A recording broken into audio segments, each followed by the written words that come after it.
전자레인지 돌비 현상을 잠깐 보겠습니다. 우리가 이렇게 이런 것들을 봄으로써 과학기술을 개발하거나 하는데 도움이 되니까요. 전자레인지 돌비 현상이라는 것은 물이나 우유 등 액체를 가열할 때 100도씨 이상이 되어도 끓지 않는 과열 상태가 되다가 이게 비슷한 현상이 냉장고에도 청량음료를 넣을 때 그런 현상이 있는데요.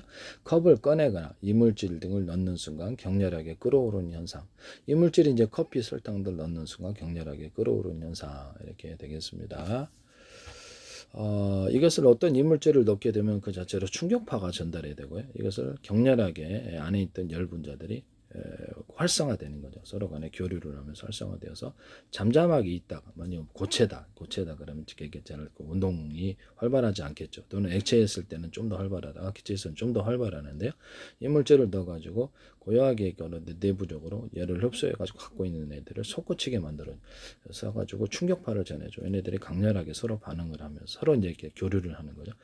반응을 하면서 이것이 에너지가 응축이 돼갖고 출렁 이렇게 태어나게 되는 거예요. 바닷물이 잠잠하게 있는데 풍랑이 이렇게 딱 들어가고 하거나 풍랑이 치거나 그러면 얘는 움직여가지고 이제 이렇게 착 이렇게 솟구치는 거 이런 거하고 좀 비슷한 것 같은데 에너지가 그 안에서 추가적인 에너지가 더해졌을 때 커피나 설탕을 넣었을 때 충격파 이런 부분을 넣었을 때 이런 현상이 일어나는데 물에다가 유리잔에다가 이렇게 뜨거운 물을 넣고 차가운 물을 틀어주면 안에서 이렇게 서로 다른 어떤 뜨겁거나 차가운 이런 온도 차이로 인해서 이것이 강하게 서로 반반을 부딪히는 현상이라 깨지잖아요 유리잔이. 그래서 거기도 이제 그런 거 보면 이렇게 이런 현상들이 좀 비슷하게 있는 것 같아요.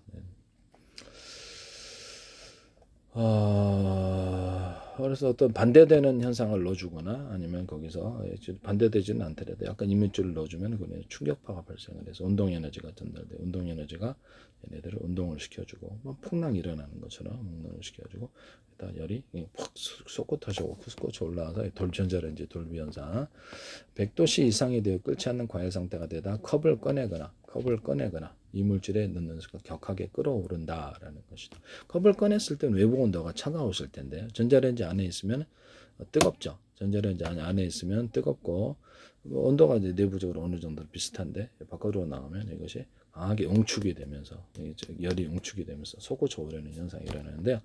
우리가 겨울철에도 보면은 이렇게 따뜻한 방 안에 있다가 밖으로 나가면 혈관이 갑자기 수축이 됩니까? 우리 물 같은데 이렇게 소단에 쏠 때 이렇게 딱 누르면은 그래서 이렇게 호단에 쏠 때 압을 갖다 좁히면은 쭉 누르잖아요. 혈관도 좁아지면 이렇게 움직임이 빨라지죠. 네, 그래서 이제 약간 이렇게 물도 이렇게 순간적으로 응축이 된다. 물이 이제 얼음도 될 수 있지 않습니까? 에너지가 응축이 돼서 이렇게 솟구쳐 오른다. 이렇게 보시면 되겠네요. 네네. 전자레인지는 음식 내부 수분을 직접 가열하여 용기 표면이 매끄러울 경우 기포가 발생할 핵이 없어 100도씨를 넘어도 끓지 않는 상태가 된다. 전자레인지는 음식 내부 수분을 직접 가열하여 용기 표면이 매끄러울 경우 기포가 발생할 핵이 없어 100도씨를 넘어도 끓지 않는 상태가 된다. 과열 현상. 그래서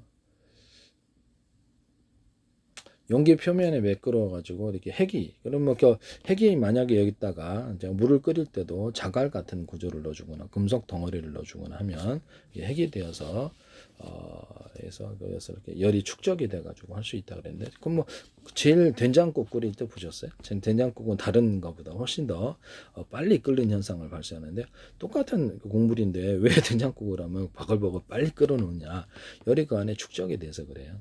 제가 이런 축적 현상에 대해서 제가 네온사인이나 이렇게 형광등 같은 뚜껑을 열고 닫고 해서 이렇게 크리스마스 중국 추리 같은 걸 넣어주거나 발광다이를 넣어주거나 광섬유 끝단들을 넣어가지고 이것을 동그란 이렇게 안에 이렇게 동그랗다고 합시다. 레이저 발광다이에서도 이게 이제 빛이 통과를 레이저 발광다이에서 빛이 직진하잖아요. 이게 안에 구조체를 만들어 갖고 거기서 부딪혀 가지고 오목골막한 펌 파준다든지 다이아몬드 커팅을 넣어 볼록볼록한 구조로 빛이 부딪혀 갖고 산란 현상을 만들자라고 말씀을 그런 알갱이들을 알갱이 뭐가 됐든 나노 구조도 돼요. 쭉 배치해서 빛을 그 안에 가두는 거예요. 레이저 발광다에는 공진 현상이 있는데 공진기를 통해서 거울을 통해 바깥에 내보내지 않고 이렇게 왔다 갔다 하게 하는 이런 현상을 만들어주자는 거죠. 일종의 빛이 이제 안에서 이렇게 반사복사하는 이런 그래서 이렇게 되풀이해서 이렇게 빛을 가두고 이렇게 증폭을 하자 이런 기술에 대해서도 일종의 이것도 핵이죠. 이런 거 하시면 제 기술에 이런 전구를 만드시면 전구나 이런 것들을 조명을 만드시면 제 기술이 되겠다. 그래서 내부 안에서 물 보일러 통이라든지 안에 이것도 화목난로 같은 데도 돌을 넣어주거나 이렇게 금속을 좀 덩어리를 넣어주면 열이 축적이 되어서 뭐 고열이 다른 데는 금방 사라질게 이렇게 안 나요. 빛도 여기서 금방 사라져서 없어지는데 정체 현상을 만들어서 하게 열도 정체 현상을 만들어서 이렇게 안에서 빨리 끌어올리기 열이 이제 쉽게 밖으로 도망가죠. 그래서 기압이 산에 갔으면 기압이 낮아가지고 잘 안 끓죠. 그 에너지가 낭비가 되는데 밖으로 신속히 나가버려. 기압차로 인해서 신속히 날아가 버리기 때문에 공기가 별로 없지 않습니까? 그래서 여기서 신속히 날아가 버리는데요. 기압차로 인해 생기는데 이거를 뚜껑을 이중 뚜껑, 삼중 뚜껑 이렇게 달아주면은 역시 압이 이제 세져가지고 그래서 오목한 코펠 같은데 파주거나 뭐 겉으로는 평판이 아닌 오목한 홈들을 이렇게 파줘서 오목 렌즈처럼 작용해서 한다. 압력박스 열판도 이렇게 오목한 홈을 파져서 열반사 오목 렌즈처럼 작용한다라고 말. 보일러 탱크 같은데 한국 원자력 연구원에서 이걸 하시는데 YTN 어제자 오목한 파주고 볼록볼록한 구조를 넣어가지고 거기다 이렇게 진공챔버에서 이걸 하시더라고요. 하시면 제 기술 그 제 기술인데요. 원자력이나 석탄, 석유가스 보일러통이나 액체나 물이 흐르거나 공기 흐르는 관을 해서 볼록볼록한 구조를 만들어주고 겉으로는 평판이 안에는 건축 내부 판넬에 해서 안과 밖으로 배치해서 단열을 이룰 수도 있고 단열벽지, 단열재, 스티로폼 아니면 이렇게 배관 보온재 이런 데도 사용할 수 있다고 말씀을 드렸는데요.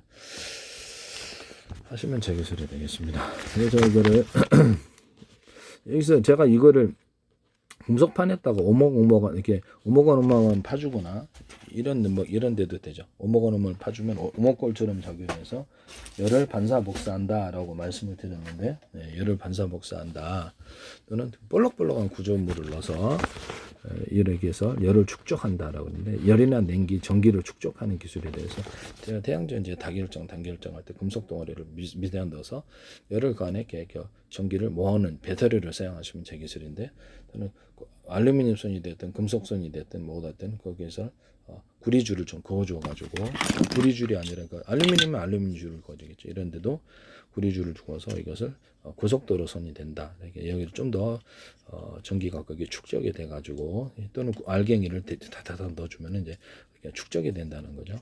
밴딩식으로 하더라도 이 기술을 쓰시면 제 기술은 이거 좀 문제가 있어요. 옆으로 퍼지는 모양이어서 전기선의 구리선처럼 동그랗게 하시면 제 기술인데요. 구조를 말아서 하시든지 그 안에 밖으로 전기가 이렇게 압이 흘러나가지 않게 만드는 거죠. 하시면 제 기술이 되겠어요. 이런데도 제가 존스홉키스 삼성 존스홉키스 내체 연구에서도 제 거를 쓰시더라고요. 그래서 이런데 요도트락에 이렇게 넣어가지고 이것을 여기다 전기나 열, 냉기를 축적할 수 있다. 또는 이렇게 한쪽은 얇고 한쪽은 두텁게 만들어서 전도차를 만들어줘 가지고 이쪽으로 신속하게 펠티어 소자에 할 수 있다고 분명히 말씀을 드렸는데 이쪽으로 신속하게 전기나 열을 이쪽으로 끌어 가지고 한쪽은 냉각시킨다라고 말씀 반대편으로는 반대편으로 된다. 이게 금속 다이오드가 된다라고 말씀을 드렸었는데요. 우선 여기서는 작은 놈, 중간 놈, 큰 놈, 얇은 놈, 중간으로 두터운 놈에서 이쪽으로 한쪽으로 전기나 열, 냉기가 흐르는 금속 다이오드가 만들어지게 되겠습니다. 그래서 알갱이 구조로도 작은 놈, 중간 놈 사이즈를 틀리게 해서 이렇게 넣어주거나 이렇게 해서 이거를 트랜지스터 증폭 구조로 들어갈 수 있다. 앞으로 반도체 엄청 작아져요. 트랜지스터도 나노 구조도 가능하다. 사이즈가 틀린 이렇게 구리들을 알루미늄 되고 다른 거 여기다 약간 추가적으로 전자를 많이 생성시키기 위해서 인비소, 질소, 흑연탄소를 넣어주거나 연고자석, 자철석을 넣어줄 수 있다. 그래서 가운데가 스위칭 적용을 하고 여기서 이렇게 걸어주면 이쪽은 그걸 안 하고요. 일반 구리만 넣어주고 이쪽으로 들어가서 전자 증폭하는 이런 전류가 증폭하는 스위치 그런 기능을 넣을 수 있어요. 세 사이즈다 그러면 가운데는 베이스로 사용하고 온오프 구조로 가지고 하시면 제 기술이 되겠습니다. 여기도 보면 삼성전자 되게 펠티어 소자에 사용하셨는데 전기선의 얇은 구리선을 통해서 두터운 놈을 이게 태양열이나 태양광 발전할 때도 다결정, 단결정이들 구리 알갱이들을 또 알루미늄 알갱이도 돼요. 금속 알갱이에서 모으는 이런 기술을 사용한다 말씀을 드렸고 반도체 회로에서는 이렇게 해서 이런 것들을 알갱이들을 넣어줘가지고 알갱이들을 넣어줘가지고 여기서 전기가 많이 축적이 된다라고 말씀을 드렸는데, 일단 뭐 이렇게 여기다 4개나 8개 뭐 카페시타에다 디램은 축적을 시키잖아요. 그러면 이 알갱이들을 카페시타 안에 대중소로 이렇게 넣어주거나 금속과 비주금속을 대중소로 넣어가지고 전기 전도차나 전이차를 만들어서 회전하는 현상을 내면 전기가 가두어지거든요. 전자를 좀 더 많이 생성시키기 위해서 인비소, 질소, 흑연, 탄소를 섞어주는 연고자석을 섞어서 전기장의 움직임을 만들어서 자그장을 건드려서 추가로 생성해서 카페시타를 만드시면 제 기술인데요. 이것은 아주 나노 구조로도 할 수 있고 트랜지스터도 동일하게 할 수 있다.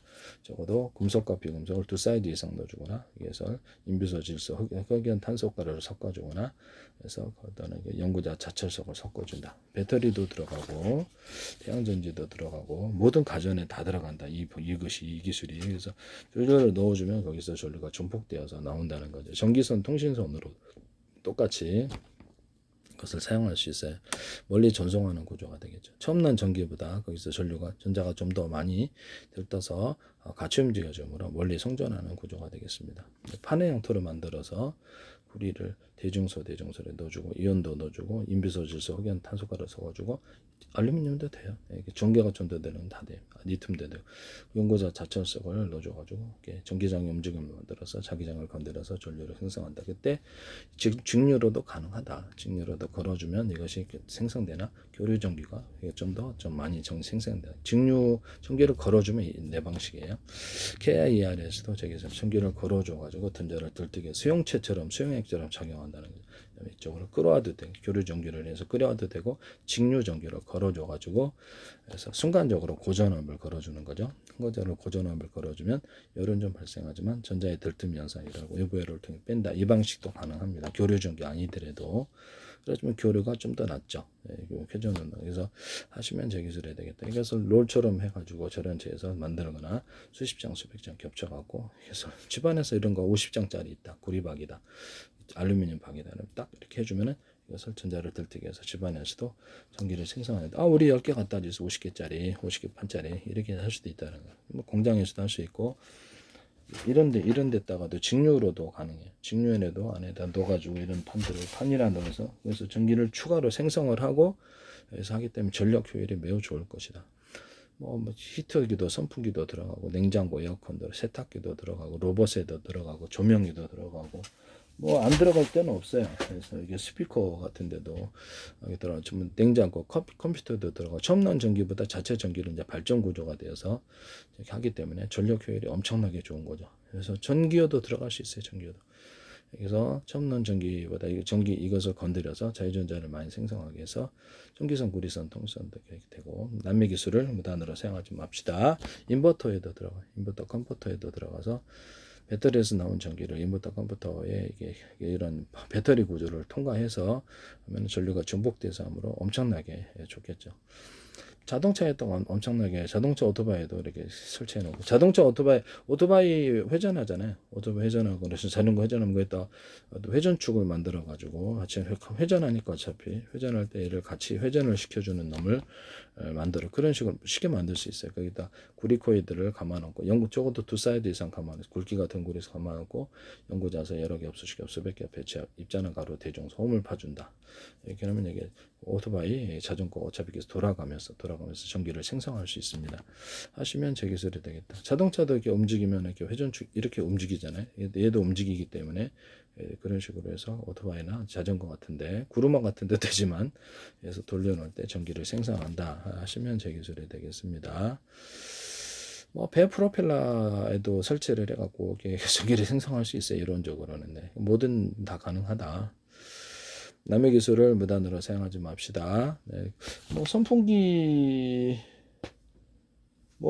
같은데도 모터에서 회전하면 그러면 거기다가도 조그맣게 달아서 전기를 추가로 생성할 수도 있어요. 이론적으로는 그렇다는 거죠. 할 수는 있다. 남의 기술을 무단으로 사용하지 맙시다.